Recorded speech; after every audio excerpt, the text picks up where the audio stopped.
মার্কিন president Donald ট্রাম্পের পিছুই ছাড়ছে না বিতর্ক কেলেঙ্কারি। কিশোরীদের যৌন নিপীড়ন সংক্রান্ত নথি, যা এখন পরিচিত এপস্টেইন ফাইল নামে, সেটির আরও প্রায় 30,000 পৃষ্ঠার নথি প্রকাশ করেছে মার্কিন বিচার বিভাগ।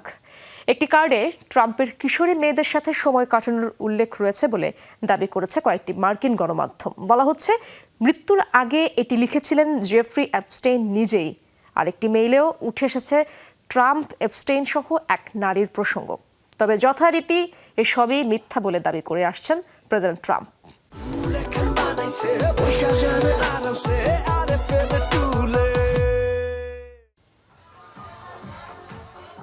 কুখ্যাত যৌন নিপীড়ক জেফ্রি এপস্টেইনের অপকর্ম নিয়ে তদন্তে পাওয়া নথি ঘিরে উত্তেজনা কমছে না যুক্তরাষ্ট্রে।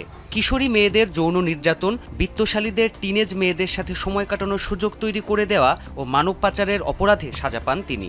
পরে জেলে আত্মহত্যাও করেন। এই যৌন নিপীড়কের সাথে একসময় খুব ঘনিষ্ঠতা ছিল মার্কিন প্রেসিডেন্ট ডোনাল্ড ট্রাম্পের। সেটির জেরে প্রায়ই সমালোচনার মুখে পড়তে হচ্ছে তাকে।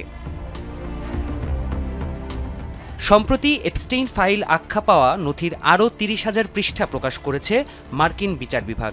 সেখান থেকে পাওয়া একটি কার্ডের মন্তব্যে প্রশ্ন উঠেছে ট্রাম্পের চরিত্র নিয়ে। কার্ডে তৎকালীন প্রেসিডেন্ট কিশোরী মেয়েদের সাথে ব্যক্তিগত সময় কাটান বলে উল্লেখ পাওয়া যায়। আর এরপর থেকেই নতুন করে সমালোচনার মুখে পড়েছেন ট্রাম্প। দাবি করা হচ্ছে, 2019 সালের আগস্টে আত্মহত্যার আগে বন্ধু ল্যারি নাসারের কাছে এই কার্ডটি লিখেছিলেন এপস্টেইন, যার মর্মার্থ অনেকটা এমন যে ট্রাম্পও কিশোরী মেয়েদের সাথে সময় কাটাতে পছন্দ করেন। তবে খামের ঠিকানা ভুল থাকায় সেটি আর গন্তব্যে পৌঁছায়নি। এপস্টেইনের মৃত্যুর 3 দিন পর এটি হাতে পায় মার্কিন প্রশাসন। ফলে এটি সত্যিই এপস্টেইন লিখেছিলেন কিনা তা নিয়ে তৈরি হয়েছে ধোঁয়াশা। এদিকে প্রকাশিত নথি থেকে পাওয়া নিউ ইয়র্কের এক প্রসিকিউটরের ইমেইলও উঠে এসেছে ট্রাম্পের নাম। তাতে দাবি করা হয়, 90-এর দশকে এপস্টেইনের ব্যক্তিগত বিমানে 8-12-এরও বেশি ভ্রমণ করেছেন ট্রাম্প।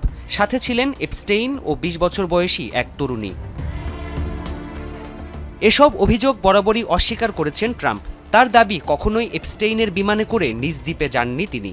ট্রাম্পের সাথে সুর মিলিয়েই যেন সাফাই আসছে মার্কিন বিচার বিভাগের তরফ থেকেও। এক্স পোস্টে সংস্থাটি দাবি করে, প্রকাশিত এসব নথির মধ্যে প্রেসিডেন্ট ট্রাম্পের বিরুদ্ধে মিথ্যা ও সংবেদনশীল কিছু নথি রয়েছে। 2020 সালে নির্বাচনের আগে এফবিআইয়ের কাছে সেগুলো জমা দেওয়া হয়েছিল। প্রাণপ্রতিম কুণ্ডু, যমুনা নিউজ।